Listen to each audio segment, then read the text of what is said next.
14 days after a woman publicly called me a fake soldier and tried to have me arrested at the very military base where I actually served. She was sitting outside my office clutching a folder with both hands like it was the last life raft on Earth. She couldn't get through the front gate anymore, couldn't shop at the PX, couldn't even schedule a basic appointment at the base clinic, and the only person who could explain why was me. Funny thing is, I never raised my voice, never threatened her, never tried to get revenge. I just followed the same regulations she'd been pretending to respect for years. My name is Daniel Mercer. I'm 35 years old, a lieutenant colonel with the Army Corps of Engineers. And if you met me at the grocery store, you'd probably assume I fixed air conditioners for a living instead of leading a battalion. I don't drive anything flashy. My Jeep is almost old enough to vote. My house isn't even really a house. About 6 years ago, after another deployment, I bought a couple acres outside Fort Ridgeline and converted 3 shipping containers into a place that felt peaceful. Army green paint, steel walls, solar panels, big porch overlooking a creek. Most people either loved it or hated it. I never cared which. I spent enough years sleeping in tents and temporary housing that having 4 solid walls and coffee on my own porch felt like luxury. 3 houses down lived Melissa Crawford. Every neighborhood has someone who appoints themselves mayor without anybody voting, and Melissa fit that role perfectly. Her lawn looked like it belonged on a magazine cover. Every holiday came with matching decorations. Every barbecue somehow became about her stories. She wore those military family strong shirts almost every weekend and introduced herself to newcomers by mentioning that her husband had served in the Army. What she usually forgot to mention was that he'd retired over 20 years earlier after one enlistment, but that never stopped her from acting like she still outranked everyone on the street. We barely spoke. I'd wave if she waved first. Sometimes I'd help another neighbor move furniture or trim storm-damaged branches, but I mostly kept to myself. Long shifts have a way of making silence feel more valuable than conversation. Looking back, I think that bothered Melissa more than anything. Some people get suspicious when they can't figure you out. The whole thing started on a humid Thursday evening after one of those 16-hour days that leaves your shoulders feeling like they're filled with concrete. I'd spent the afternoon inspecting flood control projects, then sat through 2 command briefings before finally driving home with the windows down because the Jeep's air conditioning had decided retirement sounded nice. As I turned onto my gravel driveway, I saw Melissa standing directly in front of my mailbox. At first I figured she'd need help with something. Instead, she stepped into the middle of my driveway, raised her phone, and started taking pictures before I'd even shut off the engine. Flash, flash, flash! I climbed out wearing the same uniform I'd been in since sunrise. My name tape was visible. My rank was visible. My combat patch was visible. She looked me up and down with a smirk that reminded me of people who already think they've won an argument before saying the first word. "You're awfully young to be wearing all that," she said. I smiled politely. "Evening, Melissa." "Don't evening me. I've been around soldiers my whole life. Your boundaries. 30, something like that." "Then there's no way you're a lieutenant colonel. People online need to see this stuff." Stolen valor makes me sick. I honestly thought she was joking. "Have a good night," I said, grabbing my backpack. "Oh, I'm going to." She held up her phone again. "Thousands of people are going to see this." I walked inside. Maybe that sounds strange, but years in uniform teach you that not every accusation deserves a response. Sometimes the loudest person in the room is just waiting for someone else to make the scene bigger. I made dinner, answered a few work emails, and forgot about it until my phone started buzzing around 9. First it was Sergeant Lewis asking if I had seen Facebook. Then Captain Owens texted a screenshot. Then my younger sister called laughing so hard she could barely get words out. Melissa had posted half a dozen photos of me standing beside my Jeep, with a caption claiming a fake military officer was living in our neighborhood pretending to be active duty. She tagged local community groups. She encouraged people to report me. Within 3 hours, the post had been shared hundreds of times. Complete strangers were debating whether I belonged in prison. Some claimed my uniform looked fake. Others insisted my age proved I was lying. Then she crossed a line I never expected. The next morning, she contacted military police and reported that someone matching my description had allegedly stolen military identification and was committing fraud on base. That was no longer neighborhood gossip. That was an official complaint. And while I wasn't worried about proving who I was, I knew exactly how much time and taxpayer money a false report could waste. I also knew something Melissa clearly didn't. Every system inside a military installation leaves a paper trail, and sometimes the people who try hardest to police everyone else forget that their own paperwork exists too. Monday morning started the way most Mondays do in the Army, with coffee that tasted like burnt optimism and a stack of reports waiting on my desk before sunrise. I didn't walk into the office thinking about Melissa. Honestly, she'd become background noise by then. The military police had already verified my identity before breakfast, laughed awkwardly after realizing who had been reported, and apologized for bothering me. One of the younger MPs even asked if I wanted to file a harassment complaint. I told him no. She doesn't need punishment, I said. She just needs reality. Around 10 o'clock, while reviewing engineering contracts, I remembered something she'd mentioned during one of those neighborhood cookouts months earlier. She'd bragged about spending nearly every afternoon on base. She shopped at the PX because everything was cheaper. She used the fitness center, the medical clinic, the recreation facilities, and she talked about the installation like it still belonged to her family. That wasn't unusual. Plenty of military spouses and dependents maintain access through perfectly legitimate channels. But something about her timeline bothered me. Her husband, Richard, had retired more than 20 years ago. Retirees have certain privileges, of course, but Melissa herself wasn't the retiree. Her access depended on documentation that had to remain accurate year after year. Curiosity isn't a crime, especially when someone has just accused you of felony fraud. So I asked my administrative officer to pull the public administrative history connected to the complaint. 10 minutes later, he knocked on my door carrying a thin folder. "Sir, this is odd." I opened it. It wasn't some smoking gun or Hollywood conspiracy. It was something much more dangerous. Sloppy paperwork. Melissa's dependent privileges had been renewed several times through an administrative process that should have triggered periodic eligibility reviews. Nobody had intentionally broken the rules. Different clerks had simply continued approving paperwork because previous approvals already existed. Bureaucracies have momentum. Once something starts rolling downhill, people often assume the last person checked everything correctly. My executive officer looked over my shoulder. "Technically, this should have been audited years ago." I nodded. "Looks that way. Want me to ignore it?" That question hung in the room longer than either of us expected. I could have closed the folder. Nobody would have blamed me. Nobody even knew I had seen it. But then I remembered my own soldiers. Every year, I reminded them that integrity only matters when it's inconvenient. We can't demand accountability from junior enlisted troops while pretending paperwork doesn't matter when it's politically uncomfortable. I closed the folder gently. "No. Open a routine eligibility review." He stared at me for another second before smiling. "Understood, sir." That was it. No dramatic speeches. No secret phone calls. Just one electronic request submitted through the same system thousands of reviews travel through every year. The audit automatically suspended access until documentation could be confirmed. Computers don't hold grudges. They just follow instructions. Tuesday morning, around 8:30, my office phone rang. It was the base operator. "Sir, there's a Mrs. Melissa Crawford insisting she needs to speak with someone immediately. About? Her identification stopped working. Transfer her to Family Services." "Already did. Legal. They sent her to pass an ID." "Pass an ID?" "They referred her back to Family Services." I almost laughed. Anyone who's ever dealt with military bureaucracy knows exactly how that merry-go-round feels. "Thank you," I said. "If she requests an appointment through proper channels, we'll review it." By lunchtime, I'd heard she'd been denied entry at the PX checkout because her card wouldn't scan. Later that afternoon, someone from the medical clinic called asking whether the audit was intentional since Melissa claimed there had to be some kind of computer glitch. "It's an active review," I answered. "Please follow standard procedures." Wednesday morning, I arrived at work to find 3 emails waiting for me. Subject lines read, "You Argent, System Erect," and "Please respond today." The messages bounced wildly between outrage and desperation. One accused the installation of violating her rights. Another demanded immediate reinstatement because she had served this country through sacrifice. The last one simply asked for help. I replied with one sentence. "Please contact my assistant to schedule a formal eligibility review appointment." My assistant, Maria Delgado, had worked in military administration longer than I'd worn the uniform. She read the email, looked over her glasses at me, and said, "You know she's going to hate me, only temporarily."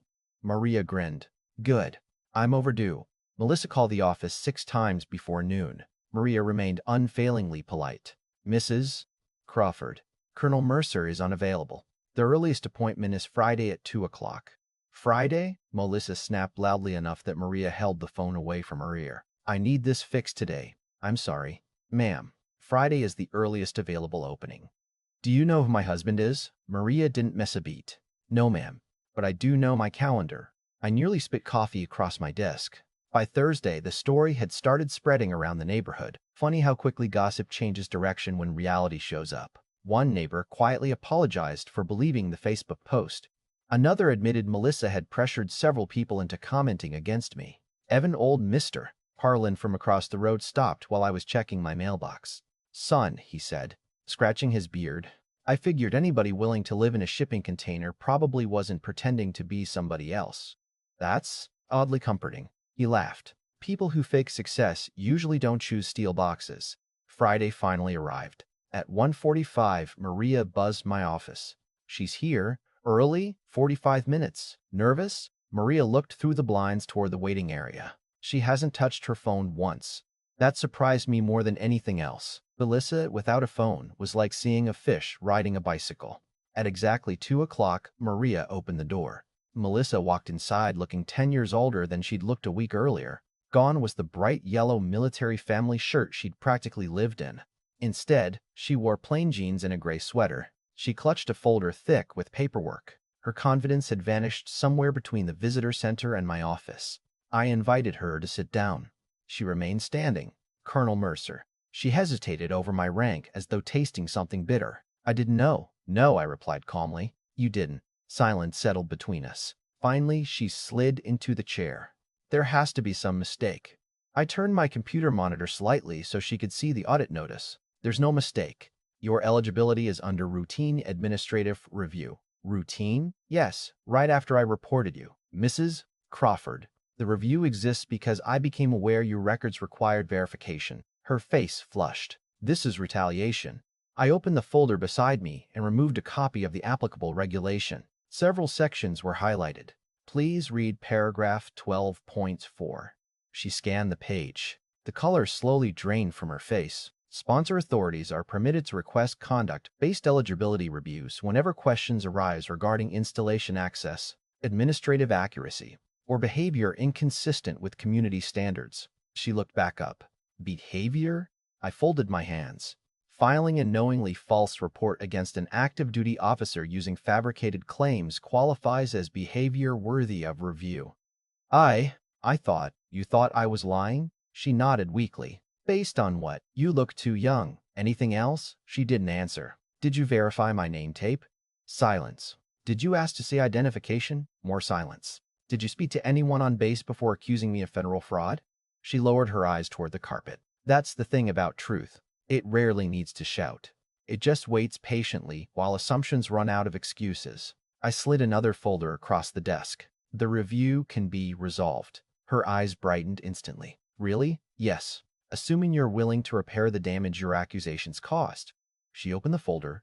Inside were several documents. A written public apology acknowledging that her claims were false. Removal of every defamatory social media post. A notarized personal apology addressed to my chain of command.